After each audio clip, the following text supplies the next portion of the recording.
Good evening, everyone, and thank you for being here. I am Sheriff Christina Corpus. I would like to start by offering my heartfelt condolences to the families of the victims, their co-workers, the coastal community, and the city of Half Moon Bay. This kind of shooting is horrific. It's a tragedy that we hear about far too often, but today it's hit home here in San Mateo County. Today at 2:22 p.m., sheriff's deputies were dispatched to the 12700 block of San Mateo Road, Highway 92, in unincorporated San Mateo County, on the report of a shooting with multiple victims. Upon arrival, deputies located 4 victims deceased with gunshot wounds. A 5th victim, also suffering from a gunshot wound, was transported to Stanford Medical Center with life-threatening injuries. The suspect was not immediately located.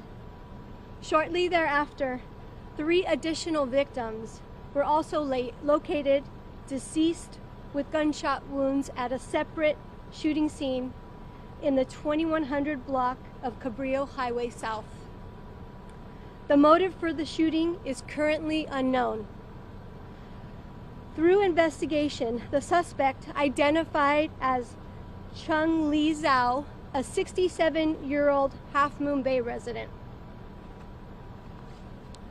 At 4:40 p.m., Zhao was located in his vehicle in the parking lot of the sheriff's substation here in Half Moon Bay by a sheriff's deputy.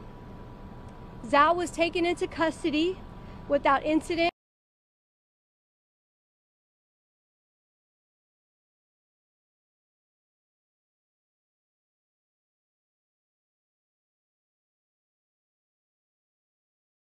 Devastating tragedy for this community and the families touched by this unspeakable act of violence. I would like to thank our local law enforcement agency partners, allied agencies including CAL FIRE and EMS, the City of Half Moon Bay, and our federal and state partners.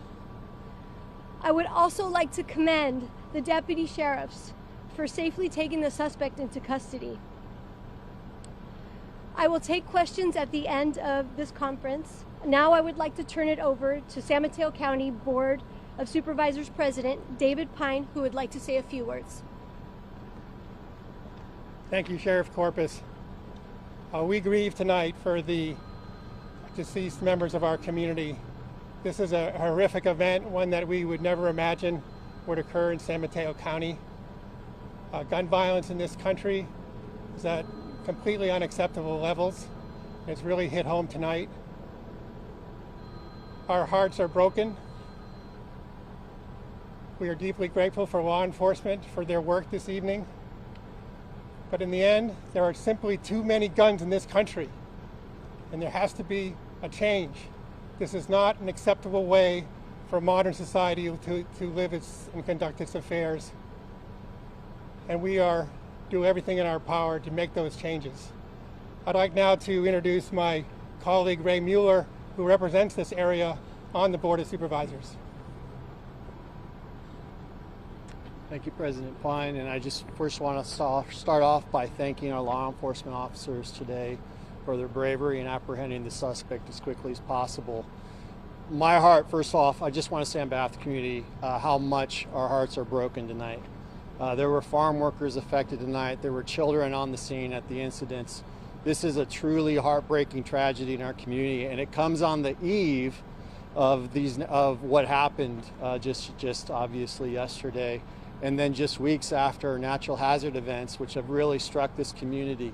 So the one thing I want to say out to the people who are out there, who live here, who are watching, is please take advantage of the mental health crisis counseling that is available out there. The amount of stress that's been on this community for weeks is really quite high. If there's people out there who are suffering from this, who are feeling the effects of it, please reach out and get help tonight. You are not alone. We have counseling services available at the Ides Hall here in Half Moon Bay.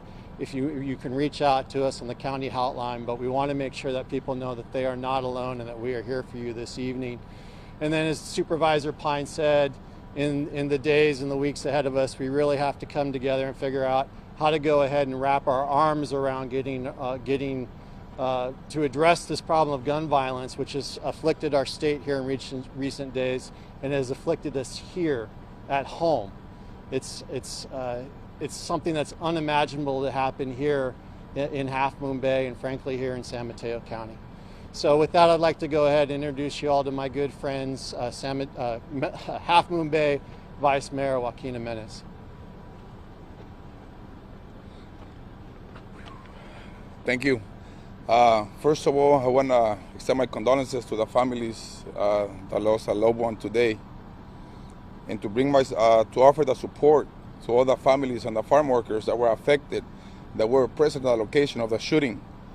And then I would like to thank, our local law enforcement for the rapid response and our emergency team. The city of Half Moon Bay, after being affected by the floods, as you know, at the beginning of the year, the farm worker community was affected. Now we are offering our support, mental health support. The teams of Half Moon Bay, the city of Half Moon Bay, collaboration with mental health teams of nonprofit organizations, are put at one of our local halls that will be receiving the families. This is something that we get to watch on the news. Never think that it's going to come and hit home. Today, we're on the news. Our community has been affected. And again, I want to thank our law enforcement.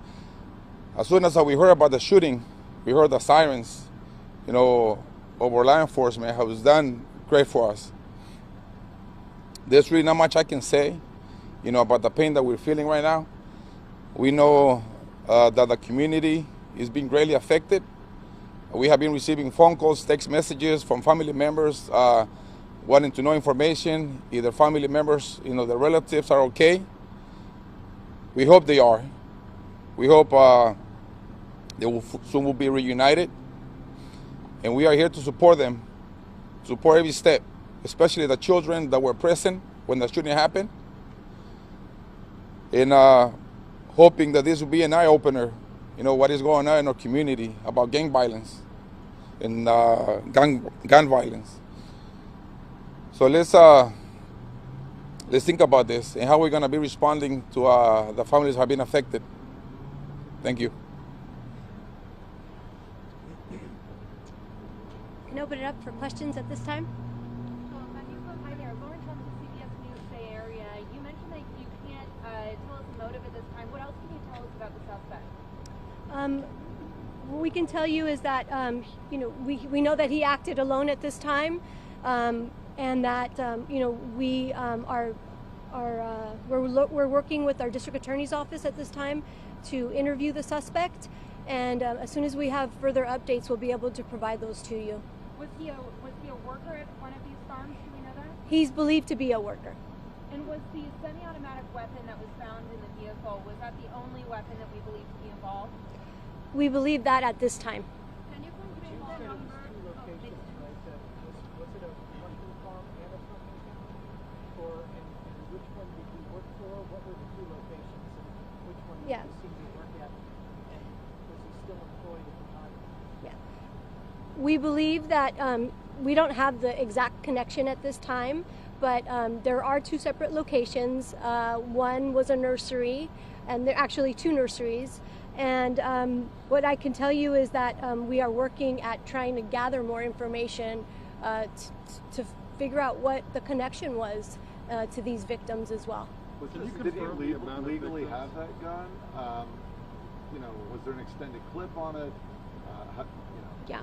We're not able to release that information at this time, but as soon as we're able to, we will. It's an active crime. Can you confirm the victims and how many people were killed and how many were injured at this time? What I can say is that we have multiple victims, some who are deceased. We have one who is currently at Stanford in critical condition. But you cannot confirm the number of the people still. We heard that it's 7. That was confirmed by the sheriff's office. There is 7 casualties, and the identification will be made by the coroner's office. Anything that can you tell us